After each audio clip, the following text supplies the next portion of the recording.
అంటే ఒక కుక్కర్లో ఆయిల్ వేయాలి. ఆయిల్ వేయినాక ఆవాలు వేయాలి. తర్వాత జీలకర్ర వేయాలి. అది వేగాలి. అది వేగినాక ఎల్లిపాయ, వెల్లుల్లి, జీలకర్ర, వెల్లుల్లి పొట్టు తీసి పైన పీల్ తీసి జీలకర్ర వేసి దంచినాను, అది వేయాలి. ఇదిగోండి ఆయిల్ హీట్ అయ్యింది. కుక్కర్లో ఆవాలు, జీలకర్ర, వెల్లుల్లి, జీలకర్ర దంచి వేసాను.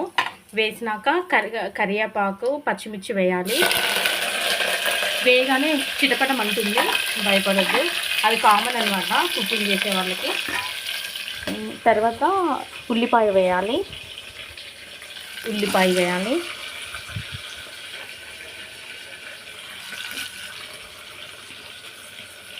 ఇదిగోండి ఆనియన్ కట్ చేసి వేయాలి.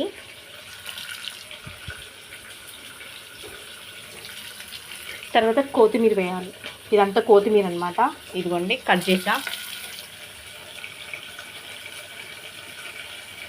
ఇదిగోండి కొత్తిమీర.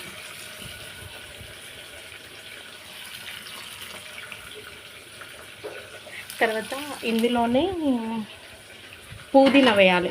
నేను వాష్ చేశాను. ఇదిగోండి పుదీనా డైజెస్ట్ అనమాట. డైజెస్ట్ ప్రాబ్లం ఉన్న వాళ్ళకి పుదీనా బాగా యూజ్ అవుతుంది. అలా అని కాదు, పుదీనా ఎవరు తీసుకున్నా కూడా మౌత్ ఫ్రెష్గా ఉంటుంది అనమాట. చాలామందికి నోరు మౌత్ వచ్చేసి స్మెల్ వస్తుంది. అలాంటి వాళ్ళు పుదీనా తీసుకోవడం వల్ల స్మెల్ రాకుండా ఉంటుంది. కానీ నేను అన్ని కర్రీస్లో మెంతి, కొత్తిమీర, పుదీనా యూజ్ చేస్తా. కానీ నాకు వచ్చేసి ఈ మధ్య నాకు కొత్తిమీర, పుదీనా లేదనమాట. లేకపోవడం వల్ల వేయకుండానే ఓన్లీ కరివేపాకు, ఉల్లిగడ్డ, ఆనియన్, పచ్చిమిర్చి వేసి వండడం జరిగింది. కానీ ఇప్పుడు నాకు ఉంది, పుదీనా దొరికిందనమాట. కొన్నాను షాప్కి వెళ్ళి. ఇప్పుడు ఇది మిక్స్ చేయాలి, కలపాలి. ఇది వేగాలన్నమాట, బాగా వేగాలి. ఇది వేగడానికి సాల్ట్ వేయాలి. ఇదిగోండి ఇదంతా వేగడానికి సాల్ట్ వేయాలి. ఇందులోనే పసుపు కూడా వేయాలి. ఇదిగోండి పసుపు వేయాలి. పసుపు యాంటీబయోటిక్ అనమాట, కంపల్సరీ వేసి కలపాలి. మగ్గాలి అనమాట. ఇదంతా కందిపప్పు కోసం అండి. ఇదంతా నేను రెడీ చేస్తున్నా. ఇదిగోండి ఇదంతా మగ్గిపోవాలి. ఇదంతా మగ్గాలి. రైస్ అవుతుంది. కందిపప్పు చేస్తున్నాను నేను ఇప్పుడు. ఇది ఇప్పుడు మగ్గడానికి క్యాప్ పెడదాము. చూద్దాం, ఒక 2 minutes మగ్గాలి. మగ్గినాక టమాటోస్ వేయాలి. కందిపప్పు అనమాట. పచ్చిపులుసు చేసినాను, పచ్చిపులుసు అయింది.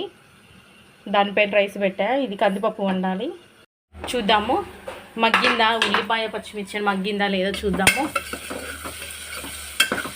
ఇంకా మగ్గలేదు, ఇంకొంచెం టైం పట్టుద్ది. ఇందులోనే సరిపడే కారం కూడా వేయాలి, లేదంటే పప్పు టేస్ట్ ఉండదు. పచ్చిమిర్చి వేసాం కదా, కొంచెం కారం వేయాలి. పప్పులకు సరిపడేంత, కందిపప్పులకు సరిపడేంత సాల్ట్ కూడా వేసేద్దాము, అయిపోద్ది. ఇది మగ్గాలన్నమాట. ఇదిగోండి ఇప్పుడు చూద్దాము మగ్గిందా లేదా అని. మగ్గిపోయింది. టమాటోస్ వేయాలి. టమాటోస్ కూడా మగ్గాలన్నమాట.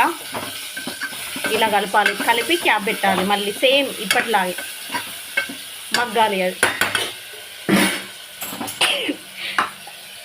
మగ్గాలి. క్యాప్ పెడదాము. అది మగ్గినాక పప్పు వేసేద్దాం. ఈ లోపు రైస్ అయిందా చూద్దాము. రైస్ ఇంకా అవ్వలేదు, అవుతుంది. లో ఫ్లేమ్లో పెట్టా, కొంచెం టైం పట్టుద్ది. ఈ పప్పు అందులోకి షిఫ్ట్ చేయాలి. 2 డాల్ అంటారు కందిపప్పుని. ఇదిగోండి వేయాలి ఇలా. ఇదిగోండి ఇప్పుడు పప్పు ఇందులోకి వేసాక పప్పు కూడా కొంచెం వేగాలి. వేగినాక గ్లాస్ కందిపప్పుకి 2 glasses వాటర్ పోసేసి విజిల్ పెట్టాలి. చారు పచ్చిపులు చేసినాం కదా, పచ్చిపులు చేస్తే ఇక్కడ 2 glasses గ్లాస్ మినపప్పుకి 2 glass వాటరే పోయాలి. ఇన్ కేసు ఈ పచ్చిపులుసు చేయకపోతే గ్లాస్ మినపప్పుకి 3 glass వాటర్ పోయాలి. అలా అనమాట. ఇది వేగాలండి, కాసేపు వేగాలి.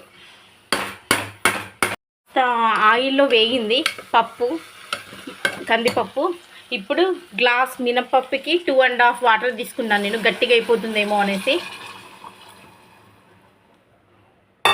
ఇప్పుడు ఇది కలపాలన్నమాట. కలపాలి. కలిపేసి విజిల్ పెట్టాలి. సిమ్లో లో ఫ్లేమ్లో విజిల్ పెట్టాలి. ఇందులో ఒక స్పూన్ కూడా వేయాలి. ఎందుకు అంటే పప్పు పొంగకుండా ఉండాలి. ఇందులో నేను ఈ గరిటె వేస్తున్నా. ఇది వేసేసి విజిల్ పెడుతున్నా. అది వేసేసాను. విజిల్ పెట్టేస్తున్నా అండి. విజిల్ కూడా అంటే 3 విజిల్స్ అన్నమాట. White rice, plain white rice చేసా ఈరోజు. కర్రీ ఏం వండలేదు. అంటే వెజ్ రైస్, పులావ్ ఏం చేయలేదు. రెగ్యులర్గా పులావ్స్ చేస్తాను నేను. పప్పు అయిందో లేదో చూద్దాము. విజిల్ తీయాలి ఫస్ట్. విజిల్ తీయకుండా ప్లేట్ తీస్తే పేలుద్ది. చూద్దాం పప్పు అయిందా. ఓకే, పప్పు అయింది. బాగుంది పప్పు.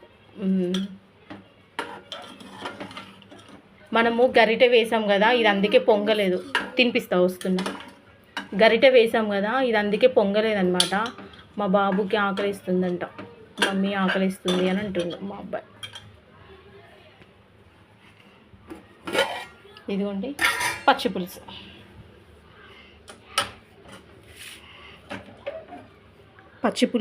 పప్పు.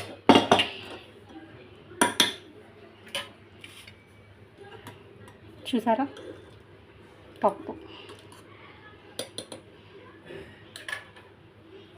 వైట్ రైస్, పప్పు. ఇదిగోండి పప్పు. నేను వాటర్ ఎక్కువ పోసా, అందుకే లూజ్గా ఉంది. తక్కువ పోయాలనుకుంటే కూడా పోసుకోవచ్చు. కానీ నేను 1 గ్లాస్ కందిపప్పుకి 3 గ్లాస్ వాటర్ పోసాను నేను. అందుకే ఇలా ఉంది లూజ్గా. పప్పులో ప్రోటీన్ ఉంటుంది అన్నమాట. సో నేను పప్పు ఎక్కువ తినాలి. చూసారా, ఇది పచ్చిపులుసు. ఇదిగోండి వైట్ రైస్, కందిపప్పు, పచ్చిపులుసు. ఓకేనా. చూడండి, వేడివేడి పప్పు, వేడివేడి వైట్ రైస్, పచ్చిపులుసు. చూసారా.